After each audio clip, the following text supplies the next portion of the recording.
What are we doing today? Building. I lost like my they didn't know. Like they didn't know. Welcome back, everyone. I'm Gig. And I'm Ty. And we're bringing you another build. Today we're building a gift box on Ty and Gig Build. So today we're going to be building a gift box for my friend Tom. He's having a wedding coming up, and I'm going to also put something in there, but I'm not going to film it because he's going to watch it, so I don't want him to know what that is yet. Thanks for inviting Gig to the wedding. Really appreciate it. We'll see you September. No problem. I will be there. This is your warning, Tom. I'm coming to the wedding. To get started, we took the wood and milled it down at the joiner. We just wanted to get a flat edge on the side, so we ripped it through the table saw, we can get another flat edge. Once again, look, we've got somewhat of a slow start. We're going to finish hard here. We're going to finish strong. We're not known to finish strong, but after about 1 hour trying to joint one board, we moved over to the planer. We set the height correctly and then moved the Purpleheart right through it. We're aiming for about 3/4 of an inch, so we sent the maple board and walnut board to get the same thickness for every board. okay, folks, the storm has subsided. We went back in, we had a few brewskis. We're back out now. We're good to go. We're just gonna cut these boards now since they're jointed. We're gonna cut them the proper width, and then we're going to chop saw them, I think, and then glue them up. Yeah, that sounds right. The best part about this build is there's no water. We started off really difficult with the water. Now that there's no water, it's just easy from here on out. Yeah. Because no matter what, it can't leak. So to start off, we just ripped a clean edge on the one walnut board, which will be the top of our box. We then took the other board, which is going to be the sides, and we ripped another clean edge on that. We didn't want to get the right width just yet, we just want to get the clean edge.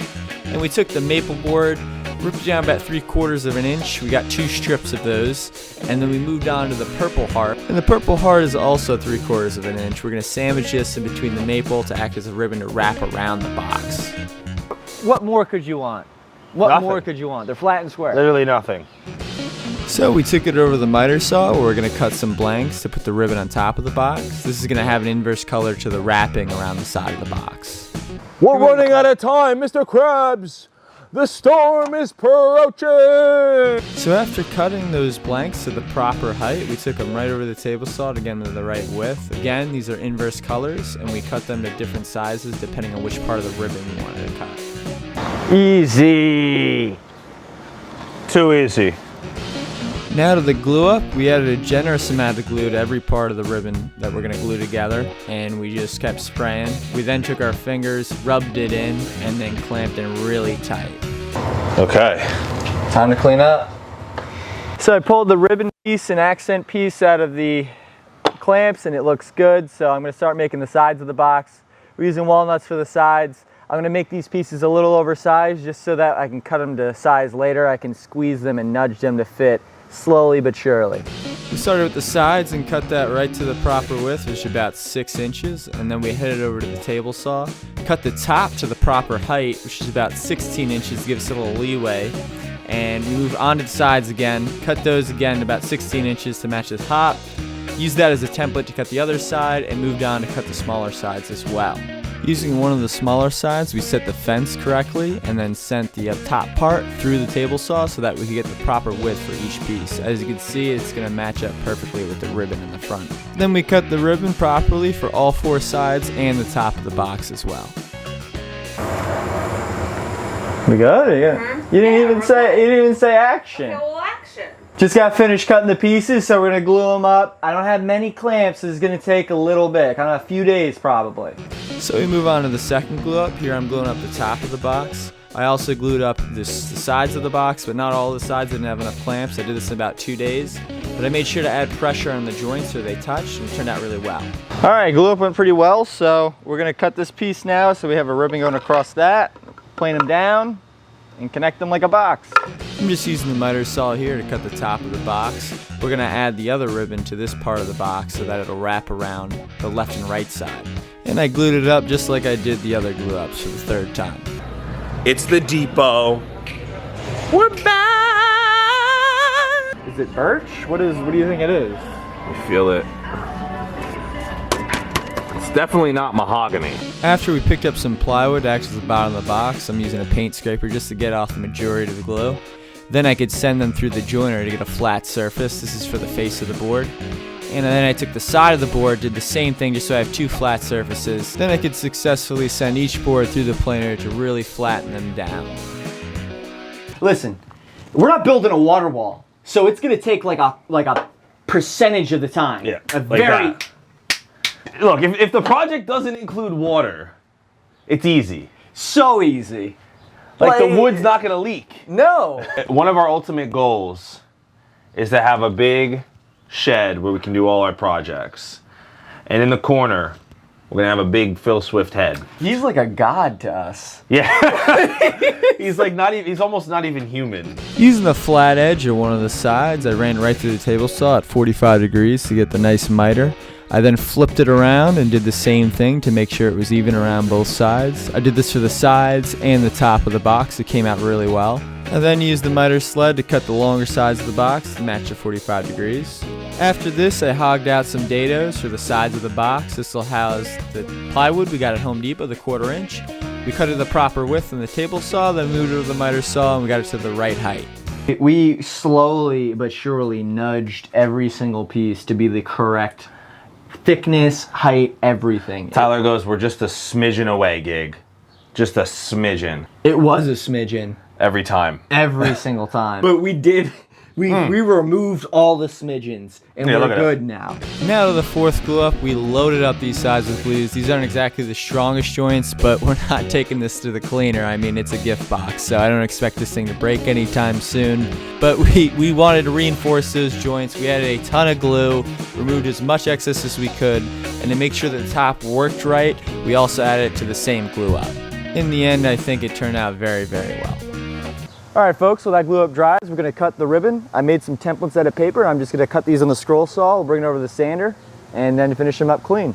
It was a battle to get these things cut on the scroll saw. It took a long time, but it did get to rough shape, and I'm very happy I have the tool. It worked very well. So it's time to clean these things up on the belt sander. I'm gonna use the belt sander to grind away most of the waste on the side here, and then we're gonna go back to the scroll saw and finish up some of these holes. So I took the belt sander and just grinded away most of the waste on these pieces. It turned out very, very good at the end of the day. As you can see, it's very sharp and clean. For the ribbons on the sides, I had to actually use a chisel to clean it up a little bit, but no problem, looked very good.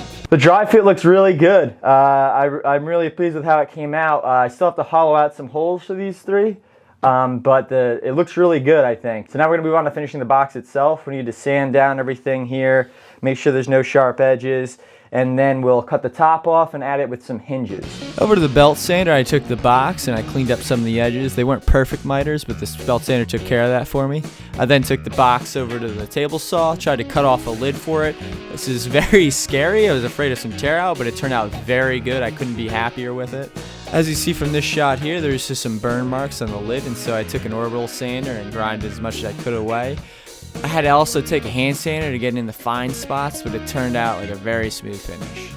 I have to route out some recess for these hinges I'm gonna add. Tom, I'm sorry in advance, bud. Another scary part of the build, I was afraid there'd be some tear out since it was close to the miter joints, but it ended up working really well since the depth of the router was so low. All I needed to do is just take a chisel and clean up those recesses just to make sure the hinges could fit nice and snug. Then I pre-drilled some holes. Didn't want to strip those screws for the hinges since they're so small, and I think it turned out pretty good. Yes. Oh. Wow, this looks great. All right, just need to hog out some material to finish up these ribbons. So I took those ribbons over to the drill press to hog out as much material as I could to fit within the template lines. I then took it over to the spindle sander to get in the crevices. I was able to fit in there really good. And finish up the rest of the waste by going with the scroll saw method. To fill in some of those gaps, I combined some wood glue with some walnut dust and just filled in most of the gaps. It worked really, really good. Then I glued on the ribbon for the 5th and final glue up. I have to say it was relieving to finally be done with these glue ups. The following day I was able to add some Mahoney's walnut oil. Man, does this walnut pop with this finish. And the Purpleheart, wow, it turns a dark purple. This finish I love. I'm so happy I chose it. I would definitely do it again in the future. We're gonna have a good time. Well, Tom, I hope you love it. Tom, There's no other option but to love it. Guys, I'm gonna be honest here. This was mostly Tyler, but he's got the shavings in here. I just want to warn you, Tom, this is not your gift, but this is a nice placeholder for what you could put in this box. The brass hinges, they look really good. I love it. The ribbon, of course, is amazing. The oil I used, oh my God. The video doesn't do it enough justice. You got to see this. It looks really good. To believe it. Should we give him a little? Yeah, show him a little bit. Show a little bit of that. Look. Little. If you like what you see and you want to see more content like this, please like, comment, subscribe. Consider joining our Instagram following. Yes. I think we're on Zanga now, or MySpace you might be on. Okay. We're on, Are we on MySpace? Or catch us on AIM. Yeah, I was gonna say, if you want to IM him. Watch the next build if you're interested in seeing Gig make it, because he's gonna be making a significant portion of it. This is all I have to do. So if I can't do this. We got purple wood. We got white wood. Is this mahogany? No, it's walnut. I was looking at it like